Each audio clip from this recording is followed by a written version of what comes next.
Hola a todos, ¿cómo están? Aquí estamos una vez más en Dr. Horse, el podcast que hablamos de caballos y todo el universo que ello engloba, ¿cierto? Veterinarios, propietarios, laboratorios, empresas, etc. Amantes del caballo. Este podcast es gracias a Vet Channel y gracias a Cahuet. Muy bueno Cahuet. Hoy día, una vez más en este cuarto episodio, tenemos un gran referente, sin duda, de la medicina veterinaria equina en Chile. Él es médico veterinario de la Universidad de Chile y se dedica a todo lo que es la reproducción, todo ese mundo que yo no entiendo nada, no cacho nada, pero es un mundo de verdad muy, muy interesante y que es donde está la base, en general, la base de todo esto que estamos hablando, que es de donde se desarrolla y de donde vienen los caballos. Hoy día nos complace tener como invitado al doctor Hernán Ramírez. ¡Bravo! ¡Bravo! Hola Hernán, ¿cómo estáis? Hola Chago, bien, ¿y tú? Gracias Bien. por la invitación. Encantado, encantado. La primera pregunta que se repite siempre, ¿por qué veterinaria? Por los caballos, yo entré por los caballos, algo que empezó como alrededor de los 10 años. Antes no mucho, pero hubo ciertas cosas que ocurrieron a esa edad, invitaciones a campo por amigos, ir a andar a caballo, relacionado mucho al caballo chileno, ¿Ya? y después la equitación, que se me dio la opción de empezar a hacer equitación a esa edad y eso vinculó la locura por este animal y a pesar de que hubo un par de opciones paralelas durante la enseñanza media, biología marina estuvo ahí. Fíjate que hay muchos veterinarios de repente que se topa lo mismo. Veterinario, biología marina, pasa. Sí. Oficial de ejército, estuvo También. ahí, entrar al ejército, pero decidí seguir el mundo civil y seguir a los caballos por ahí. Ah, ¿pero estuviste en la escuela militar o no? No. Nada. Lo Estuve pensaste. ahí, Ya. tipo segundo, tercero medio, era la escuela, biología marina, veterinaria, pero los caballos ganaron. Mejor. Sí. Sí, te veo muy bien ahora. Imagínate en el ejército. No te veo en el ejército. Ya, pues, y estudias veterinaria en la Chile y mientras pasa todo ese transcurso que estás en la Chile estudiando, ok, ya me dijiste que estabas enfocado principalmente en los caballos. Y como todos los que nos gusta caballos, partimos tal cual como han dicho otros colegas, haciendo práctica en general, ¿cierto? De todo. Caballos cojos, caballos con diarrea, con cólico, caballos ciegos, caballos feos, caballos bonitos, el caballo que venga. ¿En qué momento tú dijiste reproducción?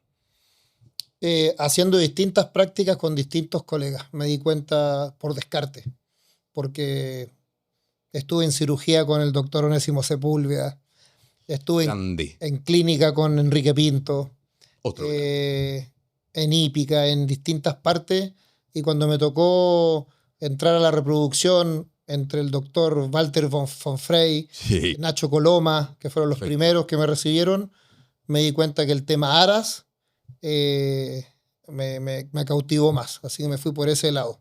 Claro, sí, yo me acuerdo. Y al final yo cuando era residente, un cabro, en el club hípico y haciendo práctica, tú también hacías práctica, nos topábamos ahí un par de veranos. Sí, un Sí, año estuve sí, yendo sí, lo durante recuerdo. el año, Sí. miércoles y sábado, y después en el verano un par de semanas. La época del doctor Canales fue eso. Sí, Sí. Mira, hay mucha gente que hizo práctica en esa época. pero a mí esas cosas me sirvieron mucho porque por más que yo elegí reproducción después y que empecé con la reproducción general del finasangre carrera, después ya me fui a algo más Claro, específico, claro. pero toda esta previa de pasar por distintas áreas te forman Pero mira que bueno. de mejor forma. Entonces tú decides, me dedico a la reproducción y partes con los caballos de carrera. Sí, ¿Trabajando en un aras o empezaste allá? no en un aras como residente. Ya, perfecto. Yo, gracias a Enrique Pinto, conozco a Manolo Valenzuela. Ya. 2000, creo, año 2000. Y algo que dijo David y Sebastián en su podcast. El inglés me llevó a ese link, Ya. porque Manolo necesitaba un ayudante como intérprete, porque venían unos colegas de Davis, de California, al Congreso Nacional. Y Manolo necesitaba apoyo ahí en el idioma. Claro. Y Enrique Pinto le dice, yo tengo un alumno en práctica y que domina inglés. Y gracias al inglés conocí a Manolo y bueno, después terminé haciendo la tesis en su aras y trabajando con él casi 3 años como residente y bueno, después ya me desteté el aras y siempre con el apoyo de él. Y ahí cuando pasas de los caballos de carrera, porque ya ahora actualmente caballo de carrera no hace mucho, digamos. Muy Poco. Muy poco. Poco. Hay una transición en que pasa de los caballos de carrera a otro tipo de caballos. Sí, ¿Cómo fue toda esa historia que dijiste ya, hago otro tipo, me voy para la reproducción, pero como para otro lado? Los primeros 3 años fue casi sangre pura de carrera. Ya. Y me empiezo a meter en otras razas y me doy cuenta que existe la posibilidad de hacer reproducción asistida en otras razas. Ya. A empezar con todo esto de inseminación artificial, transferencia de embriones, etcétera. Lo cual me cautiva mucho, empezó a salir a hacer los cursos y nada, la balanza empezó a llenar todas las otras razas y achicó al fin a sangre de carrera porque después ya empecé mi empresa y mi clínica dedicada a la reproducción asistida. Fue por eso. Cuando parte eso de tener tu centro reproductivo, ¿eso más o menos qué año fue? 2006. 2006. Harto rato. Partiste en Curacaví. Así es. Curacaví. ¿Cómo fue eso? ¿Cómo dijiste ya, vamos a poner acá un centro reproductivo de equino? Y toda la gente dijo, este gallo está más loco que... Las salidas al extranjero me hacían ver, no fue un invento mío, algo que ya existía en el mundo anglosajón sobre todo, y en Brasil, que el caballo, el paciente podía venir a uno, no tenía que uno estar yendo a hacer 14 horas diarias de trabajo donde uno conducía 9 y trabajaba en verdad 5 o 6, con suerte. Era ineficiente, el control sobre el paciente.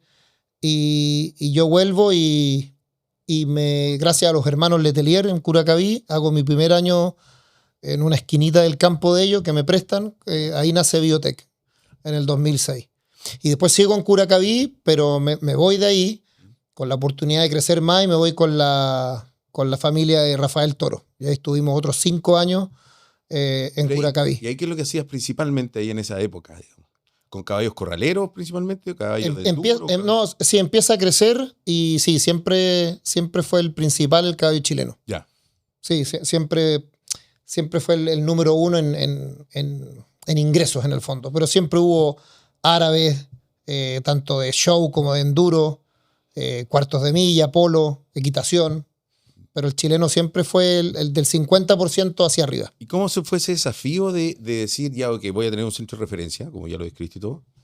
Claro, lo estáis contando como que sí, pero debe haber sido complicado. No creo que haya sido, primero, por todo el manejo que significaba de que mucha gente comprendiera que esta era una muy buena forma de manejar la reproducción. Y lo otro es que la inversión que hay que hacer, porque no es un centro reproductivo, no es cosa de tener 2 pesebreras, no, hay que tener muchas cosas más. Y aparte, el estudio y la dedicación y el personal. ¿Cómo fue ese desafío cuando parte Biotech? Es que se dieron 2 cosas. El año con Carlos Letelier fue un año en que yo empiezo este invento, esta idea, pero era el 10% de mi quehacer diario, es decir, otro 90% yo seguía ambulatorio. Perfecto. Y iba a ver cómo crecía. Y el impulso fue la unión con Rafael Toro, y esos 5 años Biotech creció mucho. Y ver qué clientes creían en uno, en dejar de ir al campo y empezar a enviar ciertos animales, ciertas yeguas, ciertos potros reproductores a la clínica, para que vean que el nivel de eficiencia sobre ellos, el poder tenerlos ahí 24/7, cambiaba mucho el partido. Uno jugaba ya otro juego ahí. Y uno era mucho más eficiente. Y hubo 7 años, calculo yo, de inicio, en que llegué a un 50% ambulatorio, 50% en la clínica. Pero en ese mediodía, en la clínica yo atendía el triple de lo que podía atender conduciendo por todo Chile. De tiempo, manejando para allí, para acá, para acá, para allá. Eficiencia y control fue lo principal. Y bueno, y al principio era yo solo, es decir, uno pateaba el córner, corría, lo cabeceaba y metía el gol y lo cobraba. Sí, pues. Y a mí me costó mucho invertir en recursos humanos. Yo reconozco eso públicamente. Ese de lo irá a hacer como yo sé, derivar, me refiero con armar equipo. Bueno, hay gente que está trabajando. Sí, pero aprendí, no fue del principio, chavo. Y cuando me di cuenta que yo podía formar gente, enseñarle y que se iban a equivocar igual como me equivoqué yo, fue la mejor inversión. Más que cualquier equipo, infraestructura, campo, que lo que tengo hoy, recursos humanos ha sido el número 1. Estoy de acuerdo. Aparte que si nos organizamos, esto alcanza para todo. Y el que organizó también le llega. Sí. Piensa que a la fecha, con 20 años que cumplimos el 6 de abril pasado, han pasado 760 estudiantes por la clínica. 760. Sí. Eso, si el Excel no miente, ahí vamos. Ustedes tienen como un sistema como internado ahí también, ¿no? Sí, Sí. que empezó el 2012. Claro. Que en esta época no hay mucho, digamos. O sea, porque ya terminó la temporada. ¿O Pero el funciona programa todo el año? dura un año. El programa de Ya, formación para colegas recién recibidos va de abril a abril. Tienen que entender todo, Sí. claro. Para que en el fondo conozcan el funcionamiento completo Mm, de lo que es dedicarse a la reproducción en nuestras latitudes, claro. que es completamente temporal. Por acá tengo, a mí me dejan, yo tengo que decirle a la gente, a mí me dejan de repente unas preguntas que generalmente no pesco mucho. O sea, pesco como la línea, pero acá hay una muy buena. Que de verdad cuando leí esto, dije, esto lo tengo que preguntar, por eso lo tengo marcado. ¿Qué se está haciendo hoy que hace 10 años parecía ciencia ficción en la reproducción? Principalmente el nivel alto de reproducción, cosas que se veían en reproducción humana, que todo lo que es fertilización in vitro. Tal vez en Chile aún estamos un poco en pañales, a pesar de que está empezando, pero todo lo que es inyección intracitoplasmática, por la sigla ICSI, o la fertilización in vitro propiamente tal, o el tema de los clones, hoy es una realidad comercial potente en Brasil, en Argentina, vecinos, en Colombia. ¿Qué tan lejos estamos de clonar un caballo acá? Está difícil. Tengo entendido que la primera gestación de clon hecho en Chile va en curso. No, me digáis. Sí, tiene alrededor de 6 meses. Qué emocionante. Pero esto es, bueno, no digamos dónde ni nada, pero sí, qué buena. Sí. Y ya hay criadores que han mandado a clonar Ya. en Argentina o en Colombia y los productos ya están nacidos en Chile. Pero cloning chileno tengo entendido que va en curso la primera clonación. Emocionante. Sí. ¿Y esa yegua está acá o está en Argentina? No, acá. Chile? Acá. Homemade. Mira, no tenía idea. Me emocioné. No, qué buena, genial. Mira, claro, porque cuando se habla de reproducción y todo manejo, digamos, reproductivo y producción equina en general, yo recuerdo cuando yo estudiaba en la escuela, la facultad, qué sé yo, era como, claro, hay mucho manejo, que es obvio, de fisiología reproductiva, bla, bla, bla, y entender, y qué sé yo, las hormonas y el asunto, y perfecto. Pero no te hablaban mucho de tecnología. Sí, me pasó lo mismo. Sí, uno ve ahora todo lo que es el área reproductiva, y usan tecnología, pero de punta. O sea, uno queda... ¿Qué onda? Sí, ¿Qué y están esa haciendo? tecnología está Genial. enfocada desde el tema de fertilidad o subfertilidad hasta temas de crianza y multiplicación de ejemplares al nivel de cloning, en el fondo. En el fondo, todo este desarrollo que ha habido, ¿cierto? Aparte de todo lo que es la tecnología, como hablábamos, ahora hay más manejo también porque hay más colegas que se dedican a la reproducción, que ven de forma más periódica criaderos, etcétera, etcétera, y que están encima de las yeguas, o del potro, o qué sé yo, o de los manejos de inseminación, etcétera, etcétera. Dentro de ese aspecto, ¿qué crees tú que es lo más correcto en yeguas que son de cría en cuanto al manejo previo a la preñez, digamos, a la monta o la inseminación? ¿En qué se tiene que preocupar el propietario, el dueño, qué sé yo, que no esté el veterinario? Me refiero en cuanto al manejo de alimentación, manejo, qué sé yo, del ejercicio, etcétera. ¿Qué crees tú que es lo más importante? Llamar a un veterinario. Mira, como lo dijo en el podcast de María Paz, hay cosas que son bases. Ya. Y hay algo que hay que entender, que el sistema reproductivo es el único sistema que no es vital. Entonces cualquier cosa, Qué buena frase. cosa que le ocurra a otro sistema así vital, Claro. endocrino, nervioso, musculoesquelético, cardiovascular, nervioso, etcétera, va indirectamente a incidir en el reproductivo, porque el organismo lo que va a hacer es tratar de apagar sectores que no son vitales. Claro. Entonces ahí entra todo. Entra, como dijo María Paz, el tema alimentación, que parte en la boca, ahí entran los odontólogos, el tema podológico. Una yegua que se va a preñar tiene que estar, ojalá, en las mejores condiciones posibles, si no se va a ver afectado su ciclo y en caso de quedar preñada se puede ver afectada su gestación y el producto que va a entregar después de 11 meses. Entonces, yo no me quemo o no me la quiero jugar con qué es lo más importante, porque es como un multitarget. Entendió perfecto. Sí, es como un Sí. completo, digamos. O sea, la yegua de cría tiene que tener un control veterinario periódico, independiente que esté o no esté preñada. Digamos. Sí, yo con mis años en esto igual tengo mis propias, no quiero decir creencias porque es evidencia basada en ciencia, pero también hay algo que creo que hay que empezar a respetar más, que es la edad de las yeguas. Ya, Porque todavía se sigue preñando mucha yegua vieja, ya. y con vieja me refiero a yeguas de sobre 16, 18 años, que habiendo la tecnología que existe hoy no es necesario. Ya, Se puede seguir multiplicando su genética sin que se preñen claro. ellas. Preocupando otro Es bien. embarazar a la abuela, como digo yo, que a muchos les espanta a veces, Sí, pero hay criadores que no entienden por qué su yegua de 20 años está con problemas para preñarse. Es como yo le pida que se embarace su madre de 75. claro. Sí, obvio. Bueno, a mí de repente alguna vez, yo cada vez hago menos medicina. Hace rato me dijo la cirugía 100%, pero de repente me llaman. Pues, oiga, mi yegua no queda preñada. Qué triste, le digo. No sé, no tengo idea. Llame al doctor Ramírez. No, no tengo idea. Hablando de esto de la mantención de la yegua y todo eso, ¿qué importancia le das tú a la nutrición?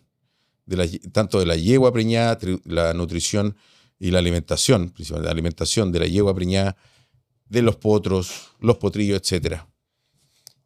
Bueno, como lo dije antes, es vital y hay que entender las fases, porque no es la misma alimentación, y también está bueno separar conceptos como alimentación, nutrición y suplementación, que son cosas que van de la mano pero son distintas. Y como dijiste recién, es distinto una yegua vacía, una yegua a portas de preñarse, una yegua preñada de primer tercio, segundo, tercer tercio. El feto está pasando por cosas muy distintas, y la yegua parida para mí es la que requiere, o la que La que tiene más pide desgaste. y mayores requerimientos. Sí. Y después la crianza de ese potrillo en distintas etapas. Entonces, entendiendo la fisiología distinta entre todas esas etapas, va la base de cómo se debería uno alimentar y nutrir a ese Clarísimo. ejemplar. Ve, aquí le estamos entregando muchos consejos de mucho corazón y gratis. Ah, no. Oye, ya, pues, entonces, ya, nos fuimos por otro lado. Está Biotech, que es este centro de reproducción equina, conocido, famoso, bueno, líder, uno de los top de Latinoamérica, y de repente ya no estás en Curacaví y llegas a otro lado. ¿Cómo pasa eso? Sí, después de los 6 años totales en Curacaví, 1 y 5, como conté, nos movimos a Paine, temas de sociedades y ¿Ya? formas de pensar, y de haber tenido un par de socios estratégicos, me voy solo a Paine, Ya. me llevo mi ¿Hasta dónde empresa estás hoy día? y donde sigo hoy, sí, 14 años ya casi cumpliendo en la comuna de Paine. Fue un cambio estratégico, fue un cambio que implicó, como dijiste hace unos minutos, el riesgo de me voy solo a cargo de todo, porque había una red de apoyo importante en Curacaví en la forma en que yo tenía el trato con la familia Toro, Ya. lo cual era cómodo. Pero hacerse cargo ahora de todo, desde el propio campo, Todo, claro. inventarios, proveedores, etcétera, También. etcétera. Pero me hizo crecer como empresario también. ¿Y eso cuando llegaste allá, porque yo he ido a Biotech más de alguna vez, tiene muy buenas instalaciones, ¿eso ya estaba o lo empezaste a construir de a poco? No. Habían un par de bases en construcciones, que fue un ara de caballos de carrera, y que una frutícola compra ese campo y empieza a llenar de frutales hasta que queda este Sí. casco al medio, Sí, pues si uno cuando va para allá te lleva con el y frutal. que no había mucho que hacer para la frutícola, así que llego justo ahí yo, y en la salida de Curacaví a Paine arriendo eso hasta el día de hoy. ¿Cuántas yeguas tenéis por temporada en Biotech? Mira, vimos los números ayer, porque yo soy Ya. muy fanático de la estadística, sobre todo después del magíster. Algo que odié en el grado, hoy día la respeto mucho. Y llevo todo registrado. Esta temporada, entiéndase, de septiembre del 25 a abril del 26, pasaron alrededor de 255 yeguas. No quiere decir que las 255 están al mismo tiempo, pero la población flotante en temporada es alrededor de 110 yeguas en el mismo momento. 110. Sí, Wow. esa es más o menos la masa que uno se maneja. Y alrededor de entre 4 y 7 padrillos o potros Ya. a la vez. Ese es como cuando estamos full, entre Eso es diciembre y con febrero. caballos corraleros. Principalmente, ¿no? Yo diría que el 80% hoy de nuestra cartera es el caballo chileno. ¿Y qué más aparte del...? Cuarto de milla, yo creo que viene en segundo lugar hace varios años. ¿Ya? Y después ya el pupurrí entre equitación, polo, árabe y otras razas que son minoría en Chile, pero siempre llega algo simpático por ahí. Y ahí, principalmente, bueno, un centro reproductivo, qué sé yo, mucha inseminación. Sí, es uno de los... Monta de directa los poco, en el fondo. No, cero. Cero. Ni siquiera poco, cero. Cero. Al menos dentro de Biotech, Ya, cero. cero. Sí, la base de la concepción es a través de inseminación artificial. Ya. ¿Y eso por qué? Ahí parte. Dentro de mi ignorancia, Eh, por manejo, hay varias seguridad, ventajas, pero la principal, o al menos la que más me gusta a mí, o las dos que más me gustan, es la eficiencia del uso del semen ¿Mm? y la opción de poder evaluarlo cada vez, de saber con qué estamos trabajando. Ya. Y en esa ecuación macho más hembra igual posible gestación Claro. o producto, no quedar con un interrogante de la parte macho. Mira. Dentro de todo el manejo que hay de reproductor, de reproductivo en el fondo, yo siempre he visto a los colegas, o a lo mejor me equivoco, pero que hay mucho manejo de fármacos hormonales y cosas así para qué sé yo. ¿Cuál crees tú?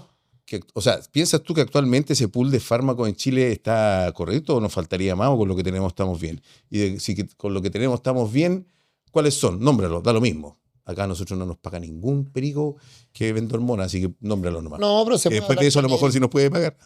pero no estamos al 100, Santiago. No, nos faltan cosas. Ya. Nos faltan cosas que tienen vecinos como argentinos o brasileños o norteamericanos. Hay drogas y hormonas que faltan para poder tener un control del ciclo y control de gestación más acotado, lamentablemente. Tampoco es que tengamos poco, pero no tenemos el 100. Sí, eso pasa como en todos lados en realidad. También los que sí Entre sí. así. Bueno, un tema, algún día todo irá a cambiar, espero. Bueno, nos fuimos por otro lado otra vez. Ya, pues entonces queda Biotech, perfecto. Y te pones a hacer clases de repente. Sí, nace con la Universidad de Chile y la Universidad Mayor el mismo año, que fue el 2010, ya con 4 años de Biotech funcionando, aprox. Me ofrecen el tema de hacer clases en los internados, respectivamente. Y yo, a pesar de que no había hecho clases como tal antes, tenía como esa beta de que no me guardaba nada. Así, creo que el que venía de abajo tenía el derecho a recibir todo lo que uno pudiese entregar. O al menos me pasó a mí que tuve mentores que hicieron eso. Yeah. Así que creo que era una forma de retribuir y me empezó a gustar esto de enseñar. No, jamás tuve una formación formal de docente. O académico, digo. No, nunca, nada. Hasta que hice mi maestría, pero eso es mucho después. Así que eso? El 2016 me gradué yo del magíster. Empecé el 2013. Pero yo empecé a hacer clase el 2010. Y por muchos años no supe decir que no, porque empezó a crecer mucho hasta que llegó un momento, pre-pandemia, que eran muchas las horas de docencia. Que no era muy compatible con el trabajo y después tener familia, los hijos. Pero es que ahora yo creo que fue porque, como lo que decía antes todo lo que era la reproducción equina, se hablaba mucho de ciclos, hormonal y todo, pero no habían como colegas que te pudieran hablar de tecnología aplicada a eso. Y los pocos que lo hacían, tú, por ejemplo. Sí. Yo creo que por eso a pesar de que no soy, para nada soy el primero en Chile, sí de los primeros, pero no el primero. Pero que esté dispuesto a enseñar y a ser más docente en el área, sí, yo creo que podría ser de los más, de los pioneros, en el fondo. Y hasta el día de hoy. Y se ha filtrado un poco la docencia. Hoy día me dedico más a la parte de posgrado.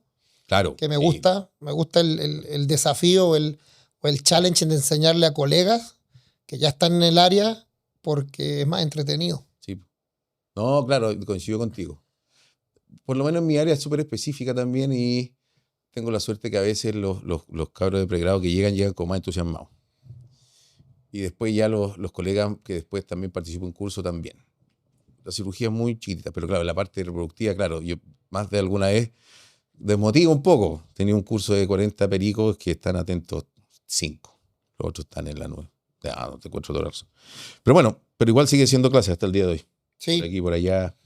Y el tema de pregrado, a pesar de que tal vez no estoy muy metido en el aula, el tema de recibir estudiantes en la clínica es algo que lleva 16 años y como te comentaba hace un ratito, estamos llegando casi al alumno 800 que ha pasado por la clínica. En algún tipo de práctica, pasantía o en algo. Muy bueno. Ha venido gente de otros países también. Sí. Sí, pues alguna vez allá en el Club Hípico yo operando un caballo, de repente llegó una chica que era mexicana. Sí, mexicana creo que era. Y me dijo, no, estoy haciendo una pasantía de Biotech. Y yo, mira tú. Sí, hemos tenido varios colegas de México. Sí. ¿Cómo crees tú que está el nivel de la reproducción equina acá en Chile con comparación a los vecinos, que sea Brasil, Argentina u otros lados? Mira, en cuanto a conocimiento y las ganas de hacer bien las cosas, muy bien, nada que envidiar. Lo que nos limita en cuanto a tecnología y como comenté antes, la capacidad de tener estas ya tecnologías de cloning o fertilización in vitro es un tema de mercado nomás. Somos un país pequeño, no tenemos raíces como la tiene Argentina, como fue el polo, Claro. o en Brasil el cuarto de milla y el manga larga, que impulsaron como raza y como industria equina una empresa que explotaran las biotecnologías de alta complejidad.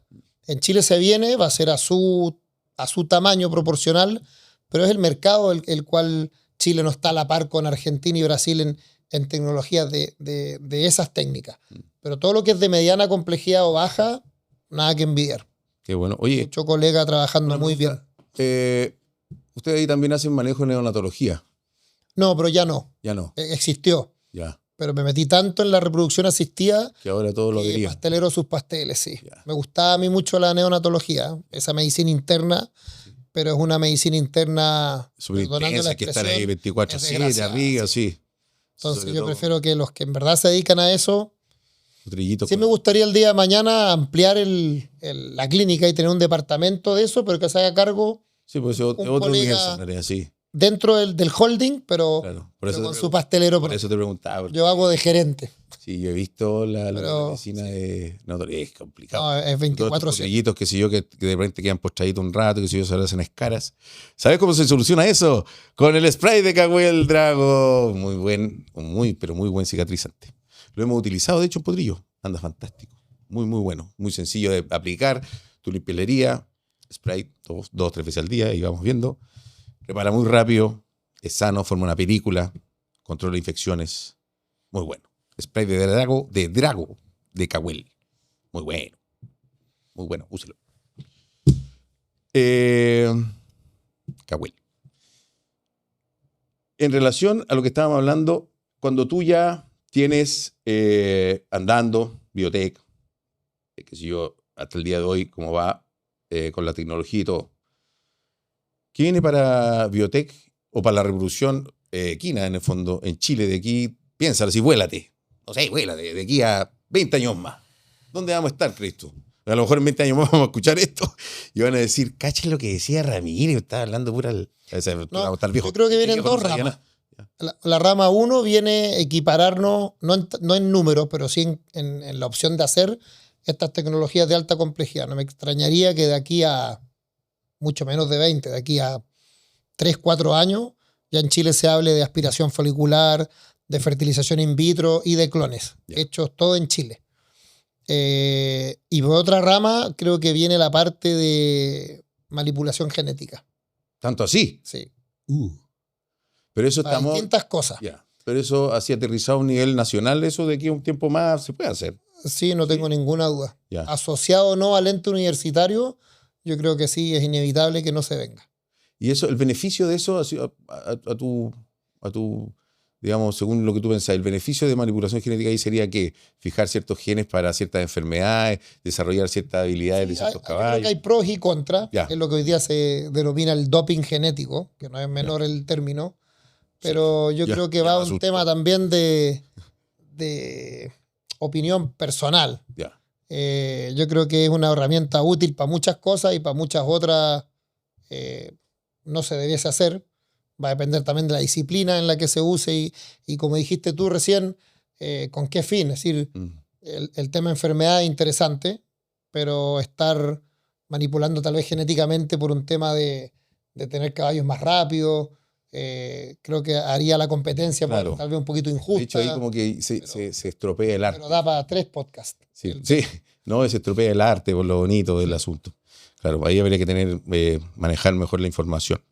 Como la información que nos entrega siempre Vet Channel, en todos sus puntos, en las mejores clínicas veterinarias de Chile. Vet Channel, espera entretenida. Usted llega a la clínica, llega con su perro, con su gatito, se sienta, hay un televisor ahí, y usted ahí va a tener información de valor. sobre cosas sanitarias, sobre la etología, cuidado de su mascota, etcétera, etcétera. También va a tener música, entretenimiento, etcétera, mientras espera a que el colega de Clínica Menor lo pueda atender. ¿Ve? B-Channel espera entretenida, como hemos dicho. Si usted llega a la clínica y no está el logo de B-Channel, no entre. Entre las clínicas que tienen el logo de B-Channel. Eso le voy a decir. Ojo ahí. B-Channel. Y ya va a ir terminando, Hernán. Uy, que ahora nuestras preguntas que nos pusimos. Pero lo que pregunto siempre, que es una del rol que tiene este podcast, estimular también a los jóvenes, que vayan entendiendo que paso a paso las cosas se pueden lograr. ¿Qué le puedes decir tú a un colega joven que está recién titulado o que está a punto de titularse o que ya tiene un par de años y que le interesa de sobremanera el área de la reproducción y te ve a ti como un referente? ¿Qué le puedes decir a él en este momento? Es lo que les digo, es decir, es un verso ya repetido y se repiten cosas de los colegas que entrevistaste ya, pero primero idioma. Ya. La literatura científica hoy, el idioma uno en el mundo sigue siendo el inglés. No sé de aquí a 10, 20 años que probablemente sea el chino, Sí, pero, pues, sí. pero por ahora es el inglés. Así que creo que el idioma es algo que abre muchas puertas o alguna que otra ventana. Y segundo, las cosas básicas, ¿sí? Tratar de diferenciarse de la masa. Estudiar más, esforzarse más, no quedarse sentado en los laureles y creérsela. Creérsela, buscar un buen árbol, lo dijo María Paz, una sombra buena, un arrimo bueno a un buen árbol, o tal vez más de un árbol, es bueno. Buscar ahí una guía. Después uno arma sus propias sombras, con mezcla de las sombras donde estuvo. Y buena frase. Y las generaciones de hoy, creo que no me acuerdo si lo dijo David o Sebastián, pero están más acostumbrados al desechable, al rápido, todo instantáneo. al instantáneo. Y nosotros somos una generación, no quiero hablar si nos costó más o menos, me la jugaría que más, pero estos cabros no, igual la tienen más difícil porque a pesar de que el mercado se profesionaliza, me refiero a la industria equina, y crece, creo que no va a la misma velocidad que la oferta de veterinarios con el negocio de la educación, que lamentablemente es un negocio asqueroso. Sí, lo hemos hablado. Lo voy a decir. Sí, Lo mismo. toda la razón. Entonces hay más pan saliendo del horno claro, que la gente que necesita el pan. Justamente. Entonces, que no todo ese pan está bueno. Por eso. Entonces, más aún hay que diferenciarse de alguna forma. Y ser honesto, se dijo por ahí, y si no sé, no sé, y aprender a derivar o aprender a trabajar en equipo. Excelente consejo. Súper buen consejo, de verdad. Tómenlo en cuenta, colegas jóvenes. Muy buen consejo ha dado el doctor Hernán Ramírez. Bueno, Hernán, estoy muy contento de que hayas venido. Como le digo a todos los invitados, en algún momento más seguiremos hablando porque quedan anécdotas y cosas que si de repente uno se va hablando una cosa y se va por otro lado, qué sé yo. Pero bueno, nos conocemos ellos. Así que bueno, espero que sea la primera invitación de muchas más. Muy feliz y encantado de que hayas venido para acá. Muy agradecido también, Chavo, de verdad. Vine muy contento cuando me avisaste y cuenten conmigo cuando quieran. Excelente. Así que un gran aplauso al doctor Hernán Ramírez. Gracias por venir, Hernán. Y nos vemos en el próximo capítulo de Dr. Horse. Chau.